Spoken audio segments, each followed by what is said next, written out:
नमस्कार दोस्तों, आपका केडीएच राजस्थान में स्वागत है। मैं हूं नागेश कुमार कौशिक। भारतीय जनता पार्टी सुजानगढ़ में उपचुनावों को लेकर तैयारियों को लेकर बहुत सारे विभिन्न कार्यक्रम आयोजित कर रही है।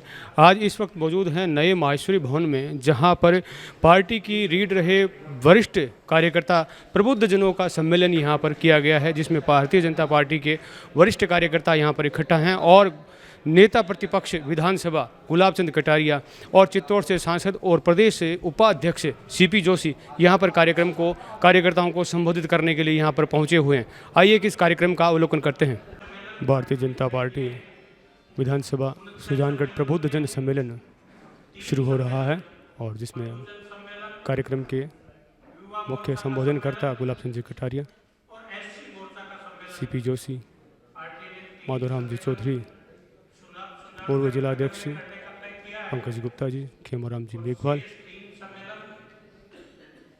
जिलाध्यक्ष धर्मवीर जी पुजारी, वंदना जी आर्य, जिला प्रमुख मंचासीन हो चुके हैं, वासुदेव जी चावला और संबोधित कर रहे हैं हरराम जी रणवा।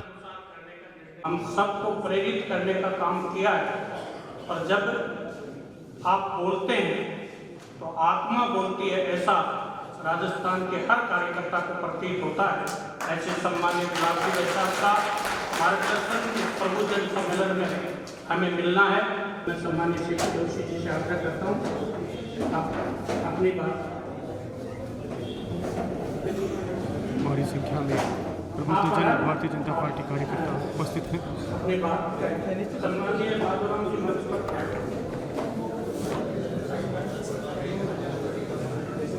माहेश्वरी भवन का दृश्य है। भारतीय जनता पार्टी प्रबुद्ध जन सम्मेलन शुरू हो चुका है। भारत माता की, जिनका पाठ्यक्रम मिलना है, मार्गदर्शन मिलना है, ऐसे हम सब के मार्गदर्शक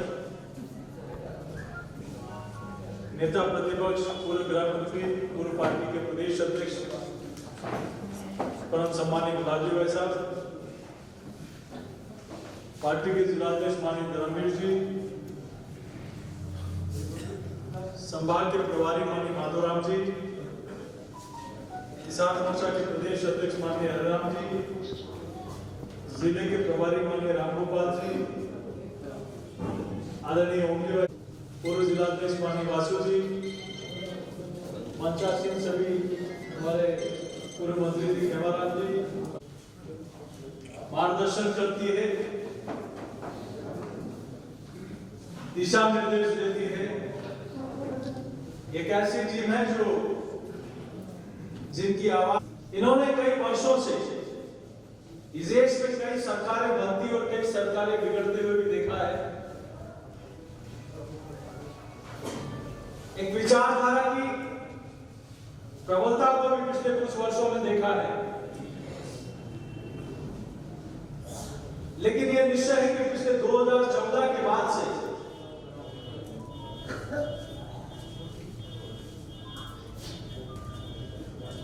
भारत का दुनिया में जो नाम बढ़ा है,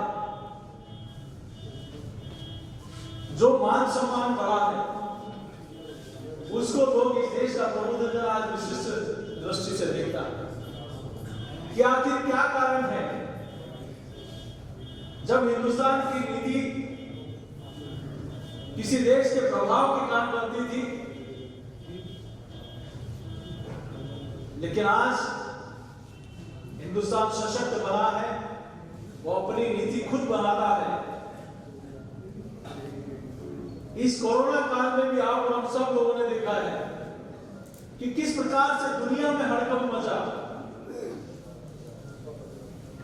पूरी दुनिया के लोग अपनी अर्थव्यवस्था को बचाने में लगे हुए थे,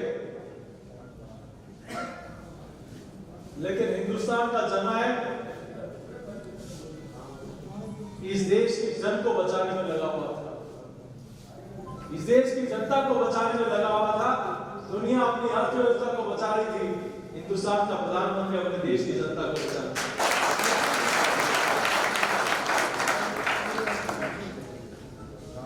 और ये पहला अनुभव आप हम सब लोगों ने देखा है कि लोगों ने मजाक बनाया, क्या होगा ताली और थाली बजाने से। कहीं लोग डिप्रेशन में नहीं आए, दर होगी उसको उठा के देखें और हिंदुस्तान की मृत्यु दर को उठा के देखें, वो सबसे कम आपको हिंदुस्तान में मिलेगी। फिर लोगों ने कहा कि इस संकट में जहां कोरोना पैंडेमिक में काम लोग परेशान है, राम मंदिर का काम शुरू कर रहे हैं। अरे जिस राम मंदिर के लिए आप लोगों ने 500 वर्षों से देश की जनता इंतजार कर रही थी, आपने ही सुप्रीम कोर्ट में हलफनामा दिया था कि राम कभी पैदा नहीं हुए, राम काल्पनिक थे। राम सेतु को तोड़ने का विषय आया तो पूरे देश के राम भक्त उठ खड़े हुए कि राम सेतु एक पुलिया नहीं, इस देश के करोड़ों लोगों का आस्था का प्रतीक है, अगर इसको हाथ में लाया तो इस देश में ठीक नहीं होगा। और करोड़ों लोगों ने सुप्रीम कोर्ट का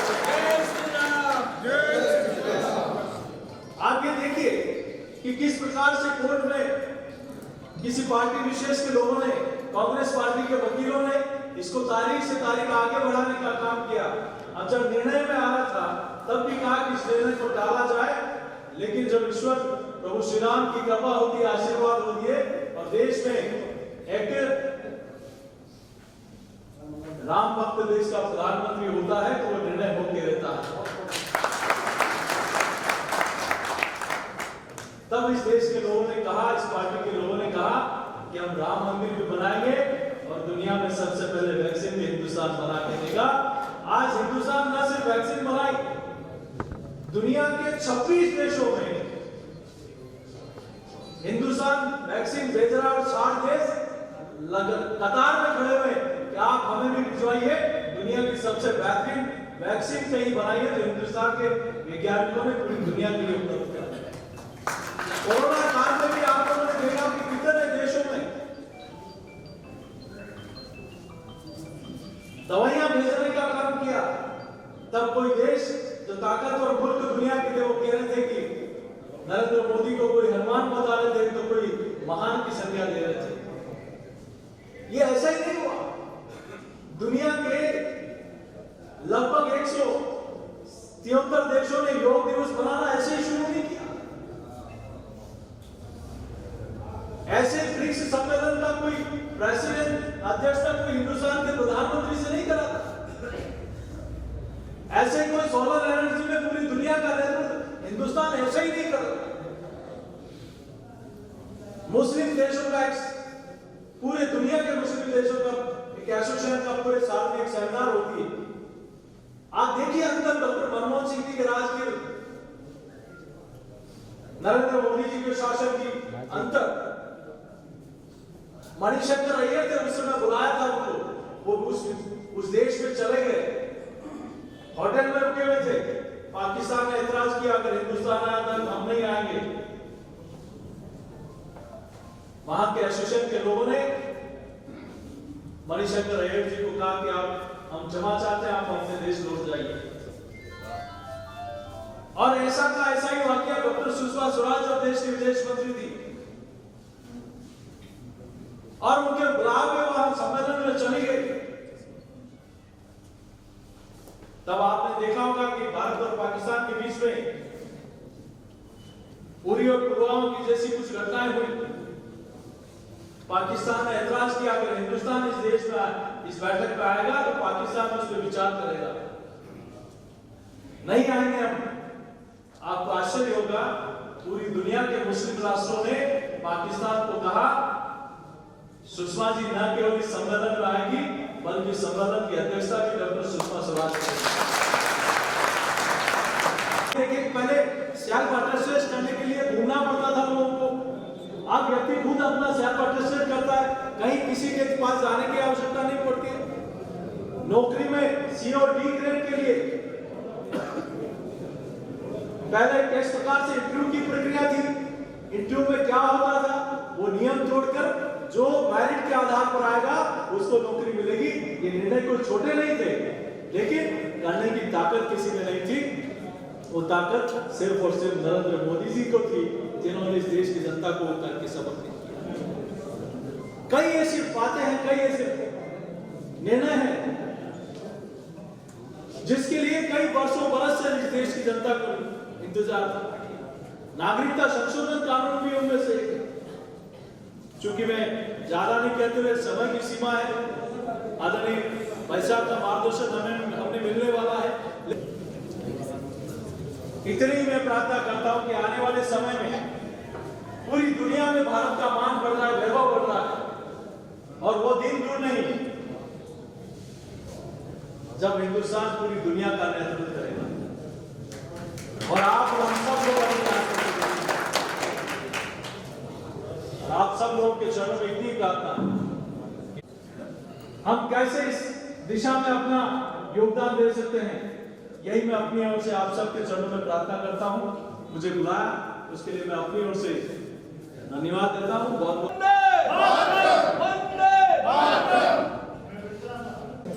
इनमें से कई लोगों ने मेरे और 14 विधायकों में मुझको देखा। मैं आपका साथी हूं और आज भी ऐसा मानता हूं कि मैं एक शिक्षक ही हूं, और इस कारण से मेरे जीवन में जो कुछ मैं देखता हूं वो बोलने की कोशिश करता हूं। मैं कभी भी कोई नाटक या ऐसी गलत बात करने का शौकीन भी नहीं। मैं हमेशा मुल्क के मालिक से ये कहता हूं, ये महात्मा गांधी का सूत्र है कि जनता को उसने राज दी। मैं जब ये कह रहा हूं तो बहुत इत्मीनान से कह रहा हूं। अभी आपने नगर पालिका का वार्ड पार्षद बनाया तो आपने बनाया, यहाँ का चेयरमैन बनाया तो आपने बनाया, पंचायत समिति का सदस्य बनाया तो आपने बनाया, जिला परिषद का सदस्य बनाया तो आपने बनाया, जिला प्रमुख आपके वोट से, एमएलए आपके वोट से, मुख्यमंत्री आपके वोट से, सांसद आपके वोट से, देश का प्रधानमंत्री आपके वोट से। और फिर उसके बाद अगर देश का कर्म फूट जाता है तो माई बाप तुझे संतोष से बैठ के विचार करना चाहिए कि कहाँ गलती हुई। ये गलती जब तक नहीं सुधरेगी, राजनीतिक पार्टी चाहे मेरी हो चाहे उनकी हो, वो तो अपनी दुकान का सामान बेचने आएगा, और जो बेचेगा तो उसको बहुत बढ़िया बताएगा। पर आप मुल्क के मालिक को या रगड़ के देखो यार, ये कचीर है सोना, इसकी पहचान तो आपको करनी पड़ेगी। अगर इसकी पहचान नहीं करोगे तो दंड कौन भुगतेगा? अब हम सब कुछ भुगतना है, कोई अकेला गुलाब चंद जी नहीं भुगतेंगे, हम सबको मिलकर। और इस कारण से सच में देश का ये जो 70 साल में जो आपकी उंगलियां घुस गई ना, 16 बार लोकसभा चुन करके 15 बार विधानसभा चुनी, और उसके बाद जो कुछ हुआ वो आपके और मेरे दोनों के सामने है। मैं ऐसा नहीं कहता हूँ मैंने ही सब कुछ कर दिया, मैं ऐसी घृणा नहीं मानता कभी। इसी जमाने में जिस कांग्रेस पार्टी को आपके पिताजी ने और मेरे पिताजी ने जिसका समर्थन किया, हम भी बचपन में झंडी लगाकर जुलूस निकालते और कांग्रेस जिंदाबाद करते, क्योंकि उस समय की कांग्रेस देश के लिए मरने वाले लोगों की कांग्रेस, देश के लिए सब कुछ न्यौछावर करने वाले लोगों की। उस समय नेता खाली वो पहनता था जो अपने देश को नंबर 1 पे रख करता था, नेता नंबर 2 पे रखता था। लेकिन दुर्भाग्य मेरे देश का, लंबे समय के बाद नेता नंबर 1 पे हो गया, मुल्क नंबर 2 पे हो गया, इसलिए हमारा बेड़ा गर्क। जब आदमी का सोच ये हो जाता है कि नेता ही सब कुछ है, उसकी जय जयकार करते रहो और बिना आंख खोले करते रहो तो डूबना तय। आपके दिल और दिमाग में बैठे कि नहीं आपके वोट का हकदार है तो देना, नहीं बैठे मत देना। अपने क्या बिगड़ने वाला है, जो कुछ होगा आपको पैसा साथ होते थे, आपको अकेला छोड़ देते। मैं सोचता हूँ कि देश के लोकतंत्र का जो तमाशा हुआ, जिसको हम नेता बनाते हैं वो लूटने वाले पोस्ट में भर्ती हो जाए, जिसको हम इतने ऊंचे पद देते हैं वो अपने बाल बच्चे पालने का धंधा करना शुरू करते। और हम दोष देते हैं नेता को नहीं, तो पैदा करने वाले माई बाप जब तक तुम्हारा दिमाग और दिल ठीक नहीं होगा तब तक इस वोट की पेटी से हत्यारा ही पैदा होगा। अगर पैदा करना मारना क्या मारना, अगर आपकी लपेट में गुलाब से कटा जाता है तो सारा उसको भी धरा देगा। हम किसी पार्टी के विपलगू चलने वाले लोग नहीं है। अगर कोई ये सोच के लगता है कि मैं बीजेपी जब तक बीजेपी अच्छी तब तक उसके साथ, अगर ये भी लूटने वाले लोगों की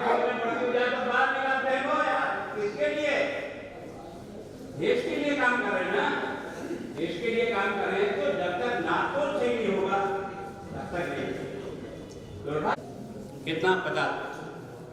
पोलिंग स्टेशन कितने हैं? 52,000। राजस्थान में पोलिंग स्टेशन है 52,000। हार और जीत का अंतर 50,000। अब इस 50,000 में आप सबको कहा था ना 1 2 3 4 9 10 सबका कर्जा माफ। लोगों ने कहा चलो बारात में यार एक झटका दबाने से भी सब कर्जा माफ होता तो चलो, चले गए ना। पुराना इतिहास याद नहीं है किस पार्टी का जब भी चुनाव आता है तब गुड़ यहाँ कटनी में लगा देते, न तो खा सकते न रो सकते, और अपना उल्लू विदा करके फिर हजामत बनाने का काम शुरू कर देगा।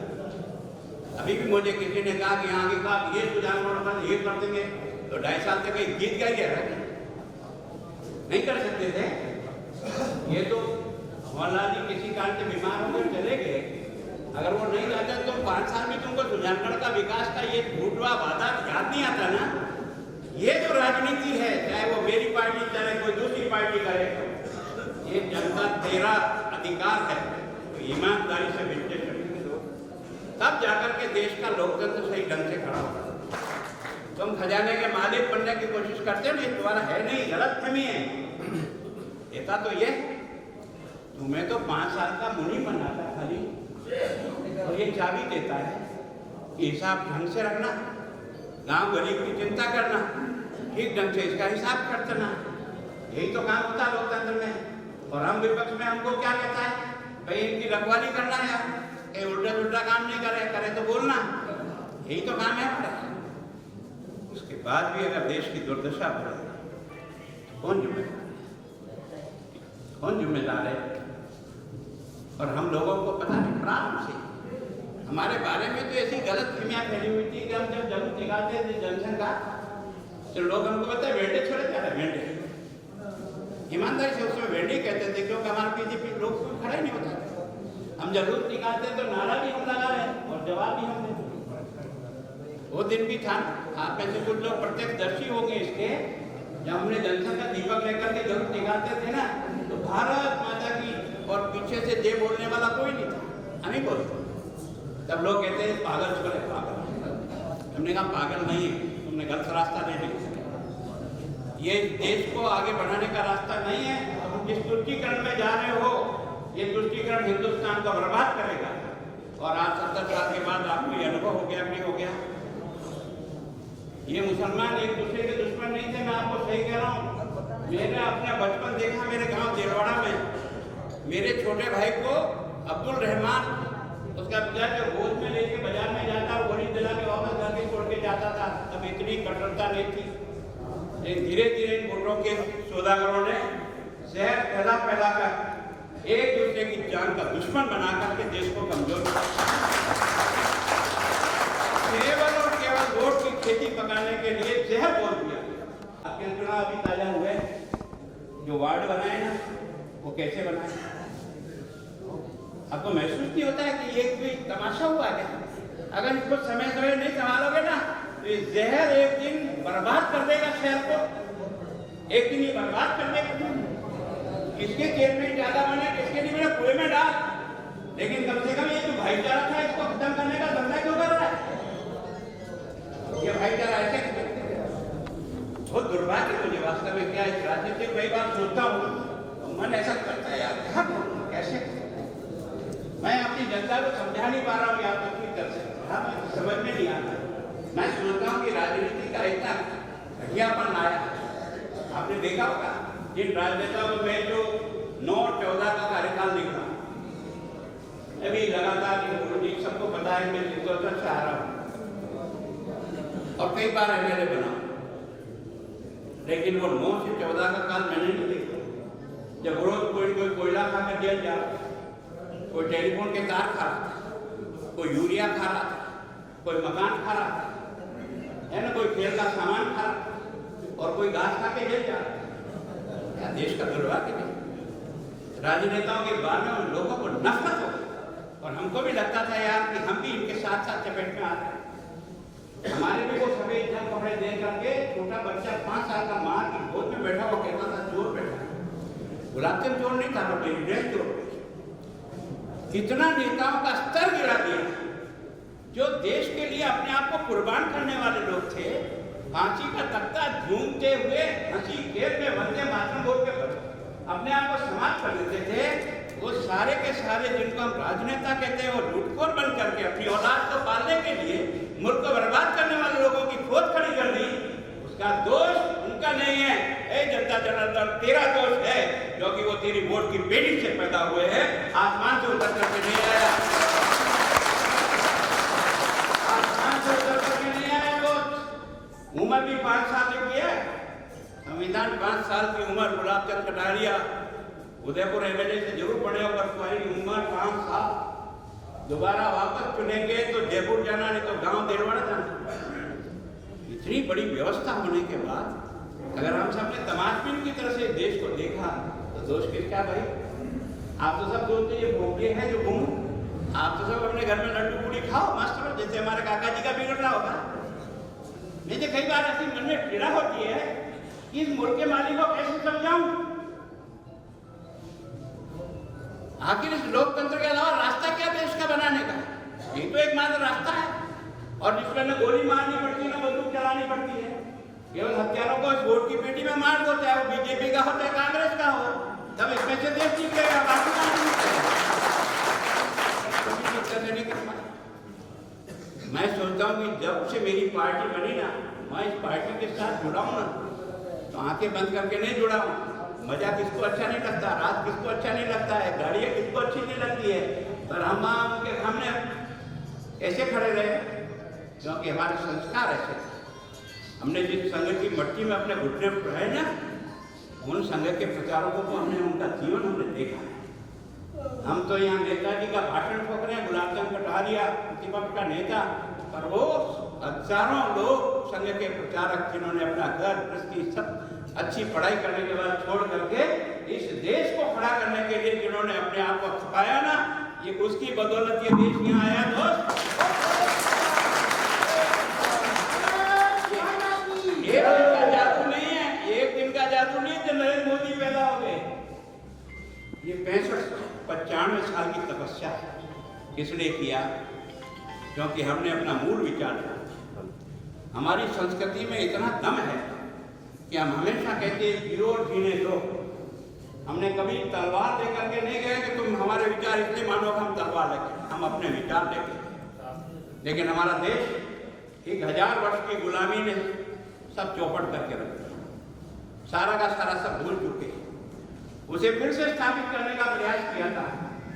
डॉक्टर श्यामा प्रसाद मुखर्जी तो मंत्रिमंडल का सदस्य था ना, उद्योग मंत्री था नेहरू जी के साथ। कब था? 52 के चुनाव के पहले। आप समझ सकते हो, 52 के चुनाव के पहले जो मंत्रिमंडल गठन हुआ वो महात्मा गांधी के नेतृत्व के समय से बना था। और महात्मा गांधी ने इस आदमी को क्यों पसंद किया था? 2 लोगों को बनाया, जो कांग्रेस के नहीं थे, अम्बेडकर नहीं था और डॉक्टर श्यामा प्रसाद मुखर्जी नहीं था। लेकिन सबसे कम उम्र का 32 साल का कोई अगर वाइस चांसलर बनाना तो वही डॉक्टर श्यामा प्रसाद मुखर्जी था, इसलिए उसका चयन किया। लेकिन एक दिन जब लगा कि नेहरू जी की तुष्टीकरण के कारण से उसका मन घबरा गया कि ये जो कुछ भी कश्मीर में नाटक चल रहा है, प्रेमनाथ डोगरा उसका मुकाबला कर रहा है और सरकार उसको क्रश कर रही है, उसके आंदोलन को कुचल रही है, तब उन्हें लगा कि नहीं, नेहरू जी की ये तुष्टीकरण की नीति कश्मीर के अंदर बर्बाद करके रखेगी। इसलिए उसने कहा ना नेहरू जी, ये तुम्हारा कागज समाप्त, ये तूने मुझे मंत्री, हम में से सब तो मंत्री बनाओ तो आधी रात में भाग के चले जाते हैं, हमें तो लड्डू खाना है। उस आदमी ने ठोकर मारी, किसके लिए मारी थी? देश के लिए मारी थी। देश के लिए उसने मंत्री पद का त्याग पत्र दिया और उसने कहा नेहरू तेरे इस तुष्टीकरण के घमंड को चूर करके छोड़ूंगा। और आपने देखा उस जनसंघ के पौधे को पैदा किया जब लोग हमको मूर्ख कहते थे, इस दिए में तेल नहीं, सरकार बनाना खेल है। नहीं लगता था सरकार बनाना वास्तव में कोई खेल नहीं, लेकिन उसके कारण से वो वही बलिदान हुए। हमने वहां से अपनी जनसंघ की यात्रा प्रारंभ की। उस धारा 370 और 35 को आप और मैं कभी सोच सकते थे? ईमानदारी से बताना यार, मैं भी राजनीति में 40 साल से हूँ, लेकिन नारा तो लगाते थे, जरूर निकालते थे, जय हुए बलिदान मुखर्जी, वो कश्मीर हमारा है। लेकिन है क्या? लेकिन ये आपके वोट की कमाल है दोस्त, नरेंद्र मोदी की कमाल नहीं। ये किसकी कमाल है? आपके वोट की। क्यों? क्योंकि पिछली बार भी चुनाव हुआ और हमारे पास इतना बहुमत नहीं था कि संविधान में परिवर्तन कर सके। आपने सरकार तो बनाई थी पिछली बार में, लेकिन हमारे पास इतना बहुमत नहीं था कि हम कानून को बदल सकें। लेकिन अब की बार आपने जो दिल खोल करके वोट दिए ना, उसके कारण से इतनी संख्या आ गई कि कानून में तरमीम की जा सकती है। और इसलिए कानून में आपने देखा, पहले राज्यसभा में गया, फिर लोकसभा में गए, 370 और 35 से खत्म हुआ। तैयारी की पहले फौज को भेज करके कि कहीं कोई तिनका नहीं हिल जाए, खून खराबा ना हो जाए, लोग मर ना जाए, पूरी फौज को अलर्ट किया। और जब कानून बदला तो एक तिनका भी हिला क्या हिंदुस्तान नहीं हिला। यही कश्मीर था ना जिसमें आपके और मेरे हजारों बच्चों को बलिदान होना पड़ा केवल देश के साथ इसको जोड़े रखने के कारण। किसान हिंदू है ना, कश्मीर भारत का हिस्सा बना रहे, इसलिए हमारा फौज का बच्चा वहाँ सीमा पर खड़ा था ना। यह पत्थरबाज उसको पत्थर फेंक के मार रहे थे ना, कोई आतंकवादी आके गोली ठोक रहा था, कोई बम पटक रहा था, और एक नहीं 44,000 बच्चे बस शहीद हुए इस कश्मीर में। 44,000 माताएं बहनें तुमसे पूछना चाहती है कि क्या हो रहा है। लेकिन इस आदमी ने इस कानून को पटकने के बाद एक तिनका हिला क्या? नहीं हिला। कहाँ चले गए सर? ये क्या है? ये देश के प्रति जब सोच होता है ना, तब आदमी सोचता है कि मुझे इस और बढ़ना चाहिए। और आज शांति अमन के अभी वहाँ पंचायत चुनाव हुआ, बहुमत के हिसाब से सब आराम से वोट डाले गए। एक सामान्य स्थिति आई कि नहीं? सामान्य स्थिति आई। मैं सोचता हूँ कि अगर कोई ये सोचे कि मैं तो राज में परमानेंट बना रहना, तो ये कदम उठाता क्या राजनेता? राजनेता तो वो लड्डू खाता है जिसमें उसको ज्यादा फायदा हो। आग में कौन पड़ेगा? आग में क्यों कूदेगा? वो इसलिए कूदता है कि देश के साथ उसका लगाव है और उसके कारण से समस्या का समाधान। आपने देखा होगा ये नागरिक संशोधन कानून, ये क्या था? क्यों बवेला हुआ? क्यों शाहीबाग में इतने दिन तक धमाल चली और किन लोगों ने की? यही सब लोग थे ना। इवन हमारा राजस्थान का मुख्यमंत्री ये कहता है मैं इस कानून को लागू नहीं करूंगा। तब मैंने आपके वहाँ रेलवे लाइन पर भाषण दिया था, ये कानून तू तो क्या देखिए 7 पीढ़ी मानेगी, समझ में आया क्या है? समझता है ये कानून किस बात का है? अगर आप में से कोई आदमी पाकिस्तान से और बांग्लादेश से और अफगानिस्तान से अपना घर गृहस्थी छोड़ के आए हो, अपनी बिल्डिंग और अपना व्यवसाय छोड़ के आए हो, अपने बच्चों को और अपनी बच्चियों की इज्जत बचाने के लिए भूखे नंगे आए हो, और आने के बाद वर्षों तक सड़क पे पड़ा,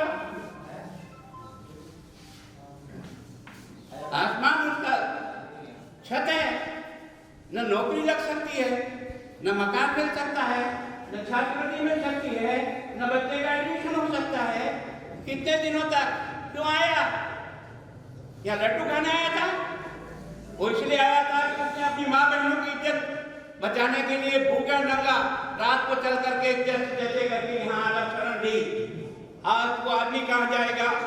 अगर तुम में से कोई परिवार आया हो ना, पूछो उसे, अपनी जवान बेटी को कोई भी रात को उठा के नहीं जाता। माँ बाप क्या कब तक बर्दाश्त करता, इसलिए छोड़ के आए। पर आपको पता है मेरी बात कड़वी जरूर होगी, नहीं, जब देश की आजादी का बंटवारा हुआ उस समय पाकिस्तान में 23% हिंदू थे। 23%। कितना? 23%। आज 2.5% है दोस्तों। कितना? क्या जमीन खा गई? आसमान में चला गया या हिंद महासागर में डूब के मरा? आ गया। इस कानून को इन्होंने बदला। कानून तो पहले भी था, नागरिकता मिल सकती थी, पर नागरिकता का प्रोसीजर इतना लंबा था।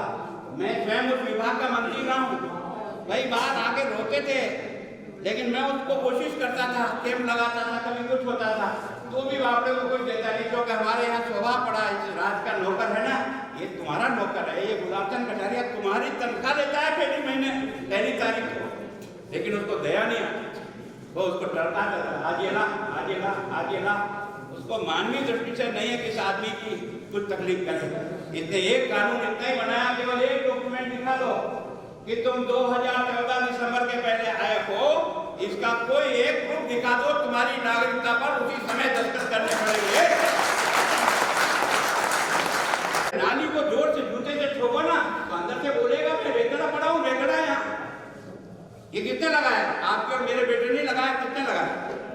कोई आसमान से ना, हम ही लोगों ने बनाया ना। हमने ये बेचना क्यों लगाया सीमेंट की जगह, क्योंकि अपनी औलाद को ज्यादा पैसे चाहिए इसलिए। पर ये कहाँ से शुरू होता है? ये ऊपर से शुरू होता है। अगर चोरी अगर रोकनी है ना तो ऊपर से नीचे आओ, नीचे पटवारी जी को गाली देने से कोई अर्थ नहीं पड़ेगा, खानदार को गाली देने से नहीं होगा। मैं बहुत कड़वा शब्द प्रयोग करता हूँ, जिसका बाप चोर होता है उसकी औलाद चोर पैदा होती है, औलाद का दोष नहीं। अगर सुधारना है तो इन लोगों को सुधारो। और ये कौन सुधारता है? आपकी वोट की पेटी सुधारती है। ये कौन सुधारता है? कोई गोली चलानी पड़ती है, कोई बम फेंकना पड़ता है क्या? नहीं, नाप तोल करके सही ढंग से चलना शुरू कर दो। ये सब हत्यारे मरेंगे, चाहे बीजेपी हो चाहे कांग्रेस हो, दिमाग खुला रख और फिर ढंग से चल, तब तो होता है ना। नहीं होता है। हमारे यहाँ तो हम 2 कार सेवा में गए और जरूरत लोगों ने हमको रवाना किया उदयपुर की ट्रेनों में भर कर, और हमने भी नारा दिया था, सौगंध राम की खाते हैं मंदिर यहीं बनाए। और जब हम वहां से लौट के आए ना और चुनाव में जाते थे तो गांव के लोग हमारे भाषण पूछते थे, भाया कोई ईटा नहीं थी, तू ईटा कभी बना रही मंदिर? पूछते थे ना, क्या ये मंदिर नरेंद्र मोदी ने बनाया? नहीं, कानून ने बनाया। ये कानून का हियरिंग सुप्रीम कोर्ट की पहले नहीं हो सकती थी क्या? तुम लोग नहीं करा सकते थे? तुम्हारी सरकार के समय में काम तो कोर्ट की किया ना, हमने तो नहीं किया। केवल इन्होंने इतना ही काम किया कि सुनवाई करो लगातार, और सुनवाई करने के बाद जो तुम्हें इनका डॉक्यूमेंट देखना, जो तुम्हें इनका देखना, जो तुम्हें गवाह देना है, जो कुछ करना करो, इसको टालो। 40 दिन तक हियरिंग हुई कि नहीं? 40 दिन की हियरिंग के बाद फैसला रिजर्व हुआ। सारा देश को अलर्ट किया, क्योंकि पता नहीं क्या तूफान मच जाएगा, कहाँ किस प्रकार का खून खराबा हो जाएगा। इस देश के प्रधानमंत्री ने सारे देश को अलर्ट किया, सब लोगों को अलर्ट किया, संतोष रखना, शांति रखना, कोई फालतू बात मत बोलना, एक दूसरे को नाराज मत करना। और आपने और हमने सबने देखा, और जब फैसला आया था कि देश के हिंदू और मुसलमान दोनों ने स्वीकार किया, नहीं किया? पता किया है ना? अगर ये काम आज हो सकता तो पहले नहीं हो सकता। क्यों? क्योंकि राम मंदिर बन जाएगा तो वोट की खेती बंद हो जाएगी। इस खेती को पकाने का धंधा किया था। वेश पहनो, राम पहन के आ गया, लक्ष्मण पहन के आ गया, आपकी आंखों में आंसू नहीं आया। लेकिन जब सीता उस वेश को पहन कर आई तो सारा हिंदुस्तान रोया था। क्यों? मर्यादा की पराकाष्ठा है। पिता की आज्ञा का भी जिस प्रकार से पालन किया ना, ये जब कौशल्या के पेट में आया तब ये भगवान नहीं था, ये भगवान बना है अपने कर्तव्यों से, अपने काम से। अगर ये 14 वर्ष वनवास नहीं जाता ना और उन दुष्टों का नाश नहीं करता और अपने चरित्र को इस प्रकार से जनता के सामने नहीं रखता, तो ये भगवान पुरुषोत्तम नहीं बनता यार। ये पुरुषोत्तम ऐसे बनता है।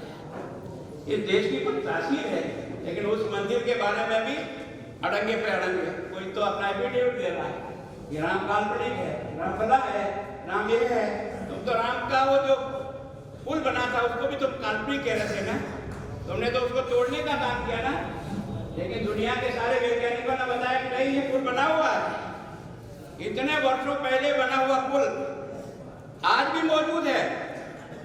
उस राम को काल्पनिक, अब ये क्या विचारधारा है? इस तरह से ये काम चला है। मुझे बड़ा अफसोस होता है।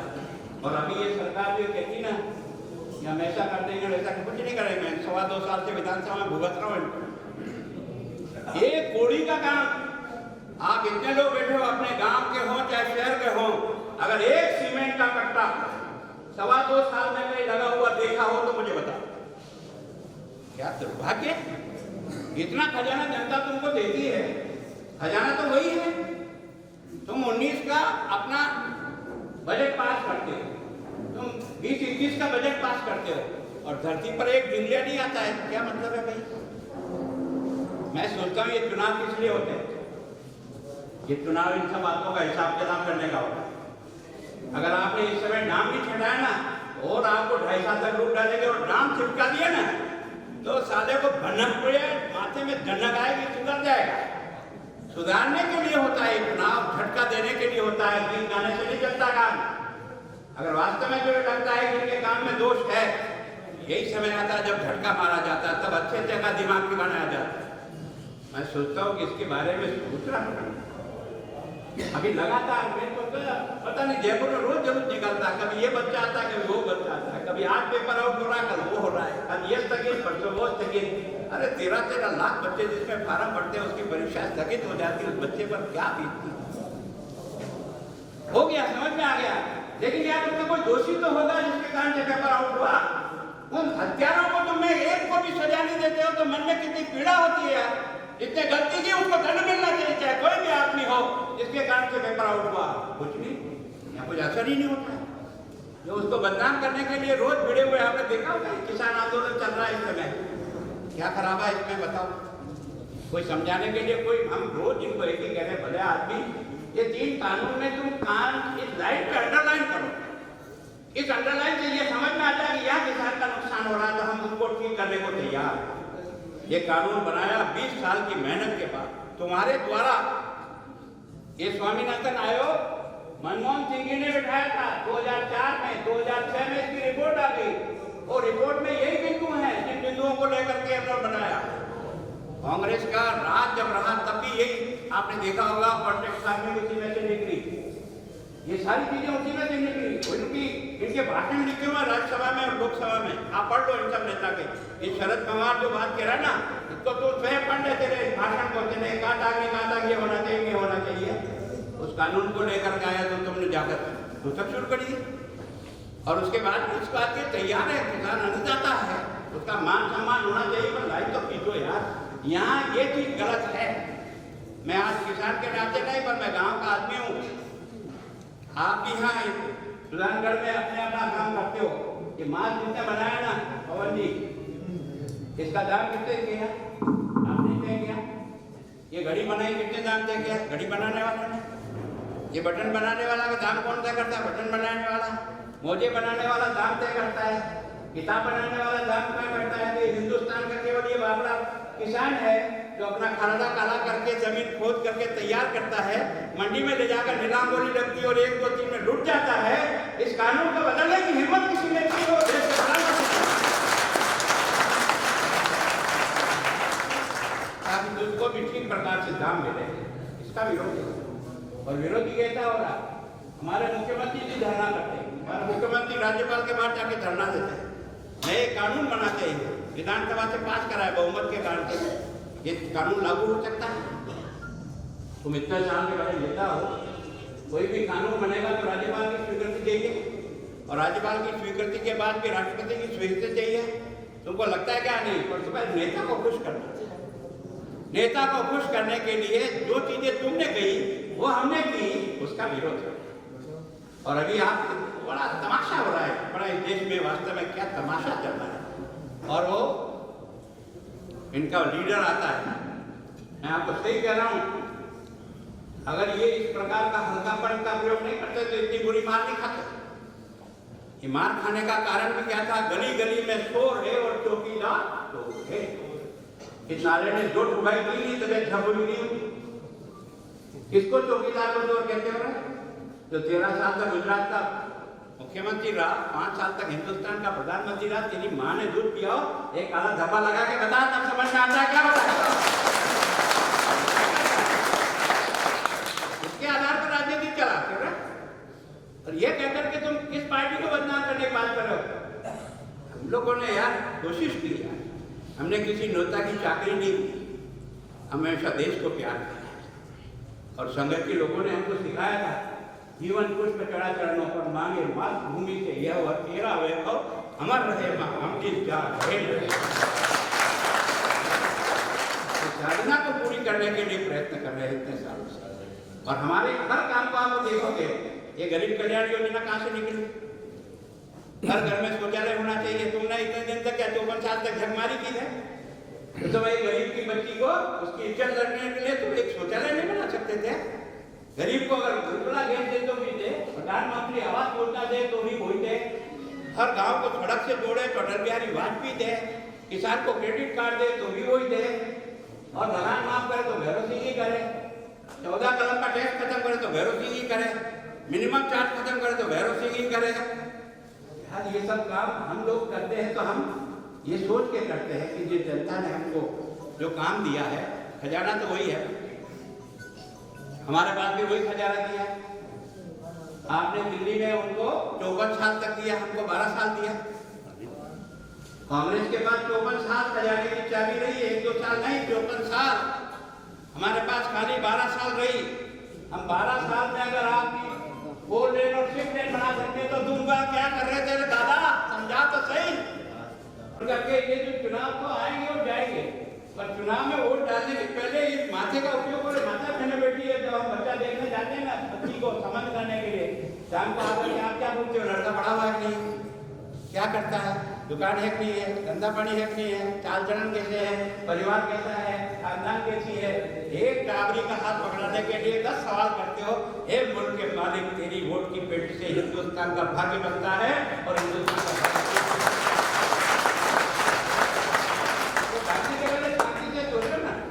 और सोचकर जो अच्छा लगे करो, कोई जितने हमारे खिलाफ करना करो, कोई बात नहीं, लेकिन कुछ तक करो तो सही है। आप तो क्या सोचते हैं, हम कोटी आदमी हैं, जोड़ते फिरेंगे आपसे, हाथ जोड़ते फिर हम हाथ इधर जोड़ते हैं, आप उधर देख करते। चुनाव आता है, मैं कभी आज जनता से मिलने जाता हूँ तो हम इधर जोड़ते, उधर देखते, आई गया क्या चोरी करके आए।